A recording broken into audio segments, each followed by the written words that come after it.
సామజవర గమన. అసలు ఆ స్టోరీ ఎలా విన్నారు? ఆ స్టోరీని ఎలా టేకప్ చేశారు? చాలా మంది దగ్గరికి వెళ్ళి ఉంటుంది నాకు తెలిసి.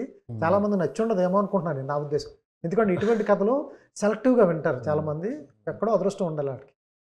ఆ కథ నాంది సినిమా షూటింగ్ జరిగే టైంలో మా ఎడిటర్ చోటా కే ప్రసాద్ గారు పరిచయం చేశారు డైరెక్టర్ని. సాయి రామ్ అబ్బరాజ్ అని ఒక డైరెక్టరు. అబ్బాయి అప్పటికి దృష్టి అని రాహుల్ రేంద్రతో ఎప్పుడో ఒక సినిమా తీశాడు.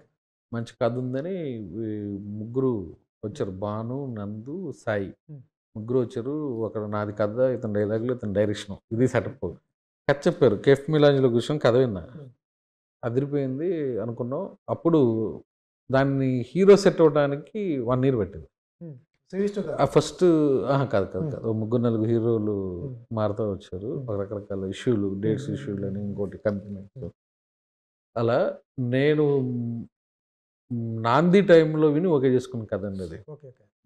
అనుకోకుండా ఈ గ్యాప్లో నాకు వి ఆనంద్ గారు రావటం, నాకు ఊరి పేరు బేరుకొని ఖర్చు అవటం, అది నాకు ఇంటర్వ్యూలు ఊరంతా దెయ్యాలు, ఈడొక్కడు మనిషి ఇక్కడి నుంచి బయటికి వెళ్ళడం అనేది నాకు ఆ పాయింట్ నచ్చి, అది మారేడుమిల్లి ఇలా ఒకేసారి ఇవన్నీ దగ్గరకు వచ్చి వరుసగా 3 స్టార్ట్ చేశాను.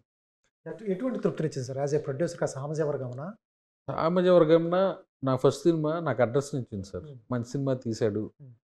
నాకు రివ్యూ రైటర్లకు కూడా ఇలాంటి కథని ఎంచుకోవాలంటే గట్స్ ఉండాలి ఇటువంటి. రెండో సినిమా కమర్షియల్ సక్సెస్. నేను రూపాయి పెడితే నాకు మళ్ళీ తిరిగి ₹1 ఇచ్చింది. నాకేం అర్థం కాల. అంటే ఆ విధంగా శ్రీ విష్ణు గారి కెరియర్లోనే అదొక మాకు బాహుబలి లాగా వచ్చింది.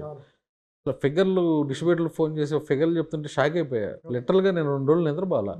నైట్ 12 అయింది, ఏరియా ఎంత వస్తుంది, అంత ఎగ్జైట్మెంట్లో ఉన్నా. సక్సెస్లో ఒక ఊపు ఉంటుంది కదండి. ఒక వారం దాన్ని బాగా ఎంజాయ్ చేశాను ఆ సక్సెస్. ఓటీటీలు కూడా బాగా క్లోజ్ అయ్యి ఉంటాయి. ఓటీటీ రిలీజ్కి ముందే అయిపోయిందండి ఆ సినిమా. ఆహా వాళ్ళు తీసుకున్నారు. ఇప్పుడు ఇది కూడా కేరామ్ కూడా ఆహానే.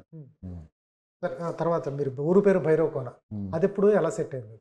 అదేనండి ఫస్ట్ నేను నన్ను ప్రొడ్యూసర్ చేద్దాం అనుకుని సందీప్ గారు నేను నాకున్న బాండింగ్లో, బ్రో ఇంకా ఎంతకాలం డిస్ట్రిబ్యూషన్ అంటావు, ఆనంద్ గారు ఒక మంచి లైన్ చెప్పారు విను అంటే, అప్పుడు ఫిల్మ్ నగర్లో ఎక్కడో కాఫీ షాప్లోనే ఎక్కడ ఫ్రెండ్ ఆఫీస్లో కూర్చొని ఆనంద్ గారు వచ్చి నాకు ఎక్కడ పోతే వచ్చినాడో 1/2 hour కథ చెప్పాడు.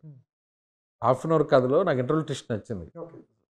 హీరో దొంగ, ఇది ఇది ఇది ఇది సెకండ్ హాఫ్ అనగానే సార్ అదిరిపోయింది, ఇది మనం చేద్దాం అనుకుని అప్పుడు కమిట్మెంట్ అయ్యింది సార్. ఆనంద్ గారితో ఏంటంటే టైగర్ అనే సినిమా అప్పుడు నుంచి నాకు బాండింగ్ ఉంది. సందీప్ ఫ్రెండ్ అవ్వటం వల్ల ఆ కథ వింటాం, ఆయనతో అలా ట్రావెల్ ఉంది. ప్లస్ ఆయన ఎక్కడ పోతే వచ్చినోడకి నేనే డిస్ట్రిబ్యూటర్ని. దాని తర్వాత చేసిన ఒక్క క్షణం అనే సినిమాకి కో ప్రొడ్యూసర్. అలా ఆనంద్ గారే నన్ను ఇదేటప్పటికి నేను హ్యాపీగా ఫీల్ అయ్యా. ఆ లోపు అది సెట్ అయ్యి ఇది లోపు ఈ కథలు 2 అయినాయి. సార్ ఈ టైంలో మజాక్ ఆవిడ పడింది, అదేంటి సార్? నిర్మాతగా కమర్షియల్ సక్సెస్ లేకపోతే? నిర్మాతగా అంటూ నాకు మంచి నాన్ థియేటర్కల్ బిజినెస్ జరిగింది, థియేటర్కల్ మంచి బిజినెస్ జరిగింది, రిలీజ్కి అంతా హ్యాపీ. బట్ డిస్ట్రిబ్యూటర్ వైపు కొంచెం నేను అనుకున్నంతగా అది 4 కోట్ల వరకు అంటే ప్రతి డిస్ట్రిబ్యూటర్కి రాకపోతే జిఎస్టీ ఇస్తారు సార్. జిఎస్టీ నేను 2 కోట్ల దాకా ఉంది. మిగతాది ఏంటంటే ఇప్పుడు నైజాంలో నాకంటూ ఒక సెటప్లో ట్రావెల్ అవుతున్నాను. వాళ్ళకి నేను డిస్టర్బ్ చేయకూడదు కదా. డిస్ట్రిబ్యూటర్లు అందరికీ ఏది ఇబ్బంది ఉందో తలా కొంచెం నేను హెల్ప్ చేశాను. హిట్ అవుతుంది అనుకున్నారు కామెడీ కానీ అదంతా చూసి? అవునండి. సెకండ్ హాఫ్లో నాకు ఆ టైంకి ఏంటంటే ఫిబ్రవరిలో రిలీజ్ చేయాలి. షూటింగ్ 20 రోజులు ఉంది. నాకు ఉన్న డేస్ ఇక్కడ 30. రిలీజ్ డేట్కి షూటింగ్ అయిపోయినా 10 రోజులు రిలీజ్. ఇక్కడ షూటింగ్ చేయాలి, అక్కడ పోస్ట్ ప్రొడక్షన్ జరగాలి, ఆర్ఆర్ 2 చోట్ల జరగాలి, మిక్సింగ్ 2 చోట్ల జరగాలి.